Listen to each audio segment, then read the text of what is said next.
அண்ணா, கலைஞர் கருணாநிதி ஐயாவுக்கு கும்பிடு ஓடுவது தப்பு இல்லண்ணே, ஒருத்தர் காலில் விழுறதுதானே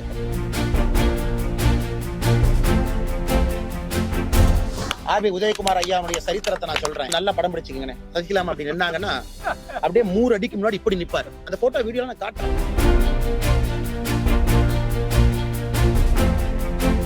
நானும் சிரிச்சுட்டே சொன்னேன், ஆமாங்க ஐயா எதிரி, நாங்க 2 பேரும் கேஸ் மாத்தி மாத்தி போட்டிருக்கோம். அவரும் என்ன எதிரின்னு சிரிச்சு சொன்னார், நானும் சிரிச்சுட்டு எதிரின்னு சொன்னேன். எடப்பாடி அண்ணன் மேல போட்ட வழக்கு RS பாரதி வித்ட்ரா பண்றாரு பாருங்க. என் மேல திமுக வழக்கு வித்ட்ரா பண்ணிருக்கா? அப்ப எடப்பாடி அண்டர்ஸ்டாண்டிங் போலி நடத்தமா?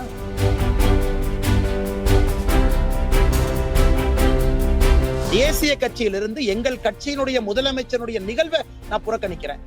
அதை பத்தி ஏன் எடப்பாடி என்ன பேச மாட்டாங்க? பெட்டு வச்சா வரும்போது நேத்துல உங்களை பெட்டு வச்சாங்க. அண்ணே, முதல்ல உங்களை திட்டுறது செல்லூர் ராஜ் அண்ணன் இவரு சொன்னாரு.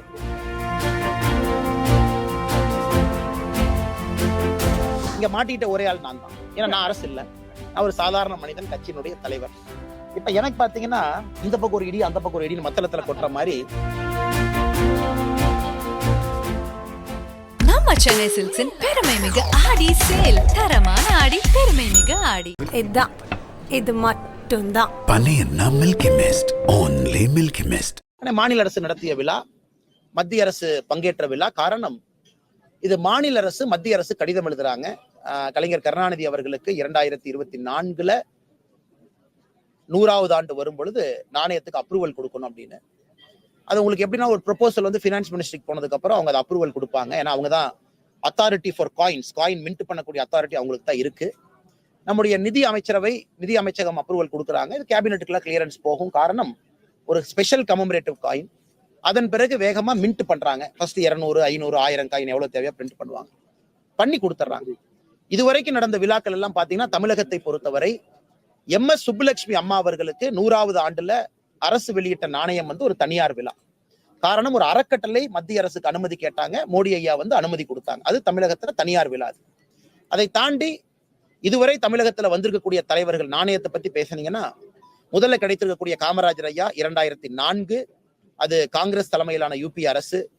அதன் பிறகு வந்திருக்கக்கூடிய அண்ணாதுரை ஐயா 2009, அதுவும் காங்கிரஸ் தலைமையிலான UP அரசு.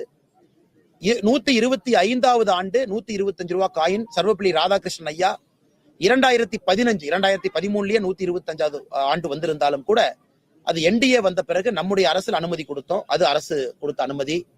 அதன் பிறகு புரட்சி தலைவர் டாக்டர் MGR ஐயா அவர்களுக்கு 2017 100வது ஆண்டு, அதுவும் மத்திய அரசு அனுமதி கொடுத்திருக்கிறாங்க.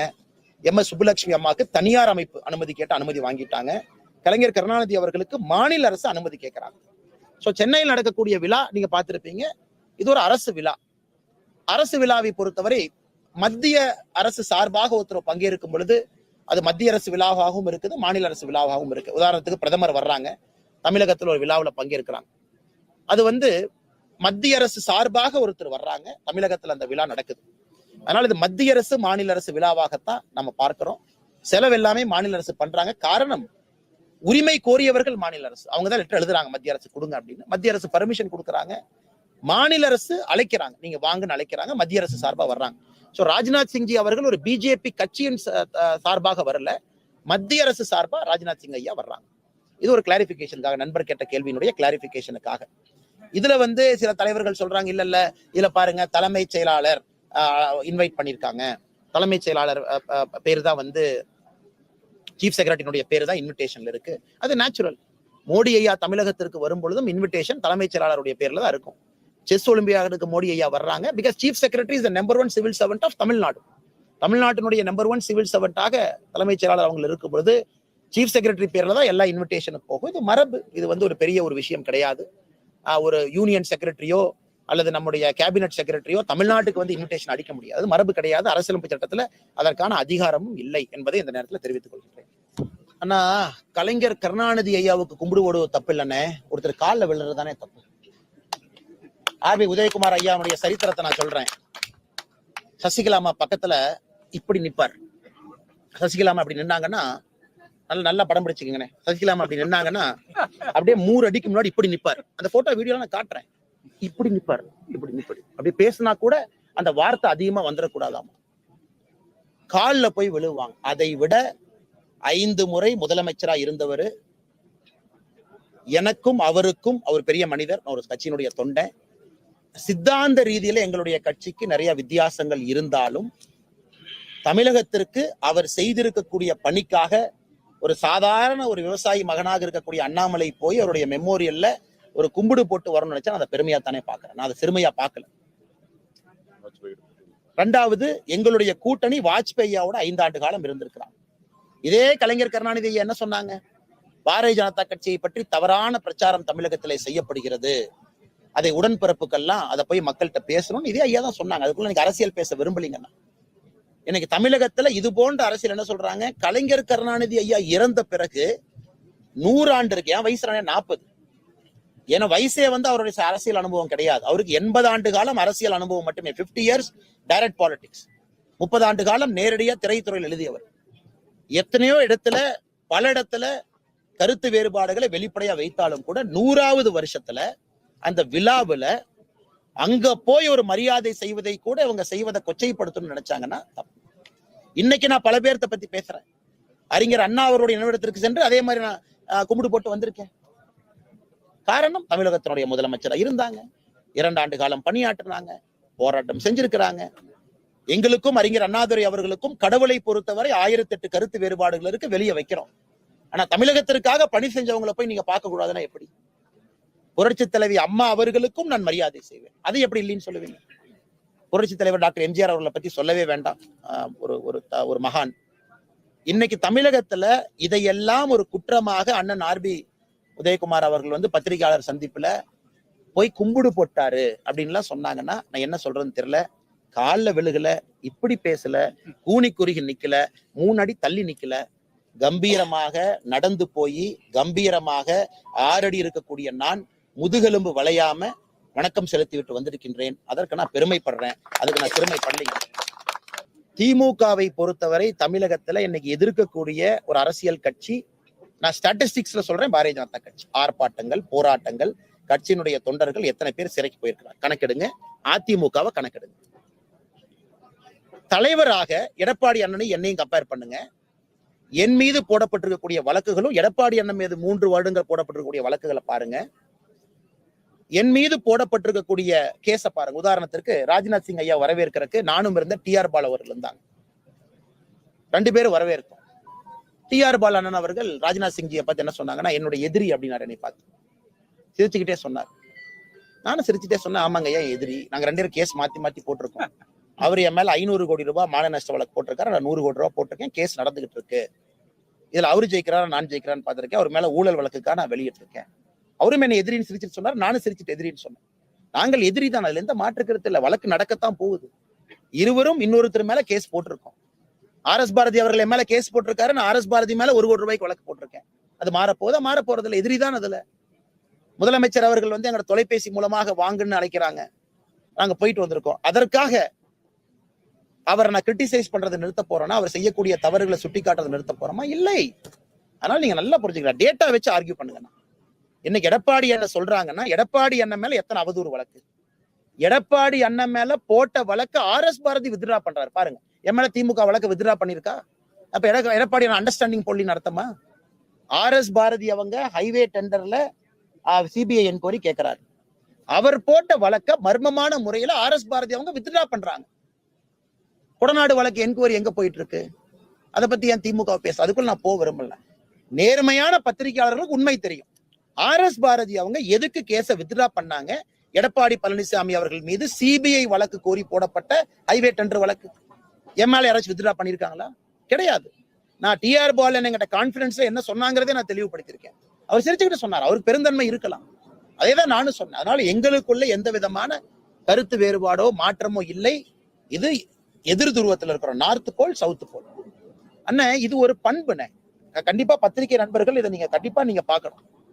100வது ஆண்டுல ஒரு மனிதனுக்கு மரியாதை கொடுக்க மாட்டோம். சரி, ராஜ்நாத் சிங் வந்துட்டாங்க, நான் சொல்றேன் தமிழக பாரதிய ஜனதா கட்சி தலைவராக நாங்கெல்லாம் அந்த விழாக்கு போக மாட்டோம், நாங்க புறக்கணிக்கிறோம்னா எங்களை நாங்கள் அவமானப்படுத்திக் கொள்வதற்கு அது சமம் என்று நான் நினைக்கின்றேன். மம்தா பானர்ஜி வர்றாங்க, தனியார் நிகழ்ச்சிக்கு போறாங்க, கட்சி தலைவர் முன்னாள் கட்சி தலைவராக இருந்தவங்களுடைய இல்லத்துக்கு போறாங்க, ஆளுநரா இருக்கிறாங்க. அன்னைக்கு இந்த கட்சியினுடைய தலைவரா நான் சொல்றேன், இன்னைக்கு நான் போக மாட்டேன், அந்த அம்மாவோட நான் ஒரே இடத்துல இருக்க மாட்டேன். அடுத்து நான் போய் இலகணேசன் ஐயா அவருடைய ஆசீர்வாதத்தை அவர் காலில் விழுந்து ஆசீர்வாதத்தை வாங்கிட்டு வரேன். 80வது ஆண்டு 70வது ஆண்டு. அதே போல மத்திய பிரதேசனுடைய பாரதிய ஜனதா கட்சியினுடைய முதலமைச்சர் கோயம்புத்தூருக்கு வர்றாங்க, நான் போகல. காரணம், அண்ணே தமிழ்நாடு அரசு மோசமா இருந்தாலும் எங்க ஊரினுடைய பணத்தை எல்லாம் நீங்க மத்திய பிரதேசம் கொண்டு போறீங்க, எனக்கு அதுல விருப்பம் இல்லை. அதனால் நீங்கள் எங்க கட்சியை சார்ந்த முதலமைச்சரா இருந்தால் நான் வரமாட்டேன். எல்லா இடத்திலும் இவங்க என்ன நினைக்கிறாங்கன்னா, தேசிய கட்சி, இவங்க அண்ணாமலை தேசிய கட்சி, ஏபி முருகானந்த தேசிய கட்சி, ஜி.கே. நாகராஜனா மலர்புரம் தேசிய கட்சி. தேசிய கட்சினா தமிழ்நாட்டை மறந்துடுவாங்க. இதுதான் அடிப்படை முட்டாள்தனம். தேசிய கட்சியிலிருந்து எங்கள் கட்சியினுடைய முதலமைச்சருடைய நிகழ்வை நான் புறக்கணிக்கிறேன். அதை பத்தி ஏன் எடப்பாடி நான் பேச மாட்டாங்க? கர்நாடகால பாரதிய ஜனதா கட்சியினுடைய அரசு மேகதாது அணையை கட்டுவோம் என்று சொன்ன பொழுது அவர்களை எதிர்த்து உண்ணாவிரதம் இருந்தோம். இந்தியாவில இந்த காட்சியில எங்க பார்த்திருக்காங்க? அதை பத்தி ஏன் பேச மாட்டீங்க? தமிழ்நாட்டினுடைய நன்மையை நம்பர் 1 வச்சு வேலை செய்யறோம். கலைஞர் கருணாநிதி அவர்கள் 5 முறை முதலமைச்சரா இருக்கிறாங்க. அதனால எங்களுக்கு இருக்கக்கூடிய பிரச்சனைகள் எல்லாம் வெளிக்காட்டாம நாங்க போய் நின்றுட்டு வர்றோம், மரியாதை கொடுக்கிறோம். ராஜ்நாத் சிங்ஜி ஐயா வரும் பொழுது கட்சி சார்பாக, கட்சியின் சார்பாக வாங்கன்னு தான் நாங்க சொன்னோம். நோ அப்ஜெக்ஷன், நீங்க வந்துட்டு போங்க ஐயா, கலைஞர் கருணாநிதிக்காக செய்ய வேண்டிய கடமையை நம்ம செய்வோம். இதையெல்லாம் எடப்பாடி எல்லாம் பேச மாட்டாங்க. அவங்க மாத்தி மாத்தி பங்காளின்றாங்க. நாங்க 2 பேரும் பாரதிய ஜனதா கட்சியை மட்டும் வளர விட மாட்டோம், இந்த பங்காளி இருக்கணும், இல்லாட்டி இந்த பங்காளி இருக்கணும்.